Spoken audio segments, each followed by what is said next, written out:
Amy, Walter, I can't believe this day is finally I know, here. me It's too. Mardi Gras! Happy Fat Tuesday! Yeah. Woo! John, who cares about Mardi Gras when you have Super Tuesday?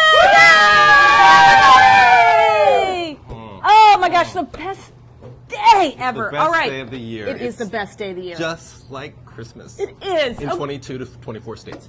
And the American Samoa.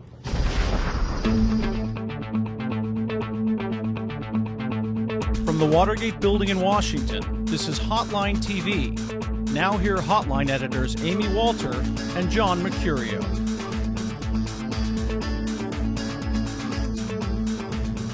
Welcome to Hotline TV. I'm Amy Walter. And I'm John Mercurio. There are 24 Democratic contests today, 21 Republican contests to keep track of tonight. And unless you are reading the Hotline's on-call blog, which we really hope you are, as we'll be updating it all night, it could be hard to keep track of it all. So Amy Walter, if you were stranded on a desert island, and you could only watch one state tonight, if you had some sort of satellite hookup, but it would only allow you to monitor the results going into one state, which would it be and what would it tell you about what's going on around the country? That sort of sounds like an episode of Lost, right? Where it's like, well, we can log you into CBS, but that's it. Right. You can't get off the island. It's perfectly irrational and makes no sense. But it makes sense. Sure. All and right, it's good so for drama. Here is the problem. We all know that we're going to be looking at California, so we'll talk about that in a second. But remember, polls don't close there till 11 p.m. Eastern time. Many people, I wish I were one of those people, be asleep. Right, exactly. All right? So the first place we're going to look, let's go to Missouri. Show me state. It is the show has a me lot state. to tell us. Polls are closest there, both sides. This is the kind of place that should be tailor-made for Hillary Clinton. Right. Big labor contingent. Right. There's a conservative, moderate, Democratic base there. Those are her kinds of voters. Right.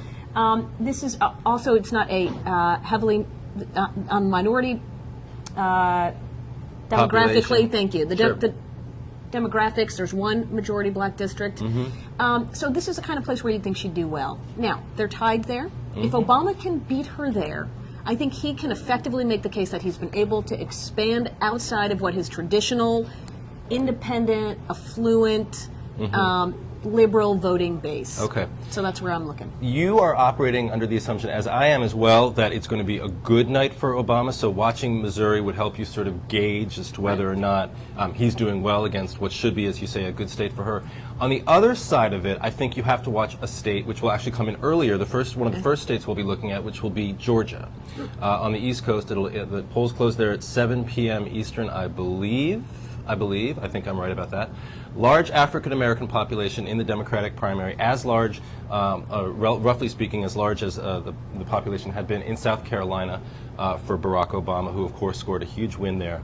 If Obama is able to rack up a margin, doesn't have to be as big as it was in South Carolina. There were a lot of dynamics going on at play in South Carolina that helped him and hurt Hillary Clinton. But I think people are going to be watching and comparing those two turnouts, those two results, to see whether or not she's going to have as rough a night as she could be. National polls trending towards her in the past couple of weeks, or the past couple of days. National and local trends Working polling against her. Right. I always have trouble with the for I and know against. it is hard. But to follow, but whether or not that's actually at play in Georgia, I think will be something worth watching. Also, if there's recent tracking that shows that she's going to have a tough race in New Jersey.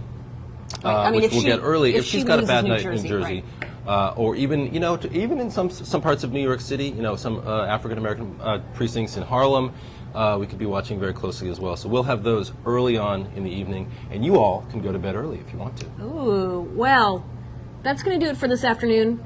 But it's okay. We'll be back tonight, keeping you in the know with up-to-date coverage on the On Call blog. That's right, Amy, and we'll be back here tomorrow, even though we may be half asleep. Or totally asleep. Totally asleep as opposed to half asleep, which is what we are on a normal day.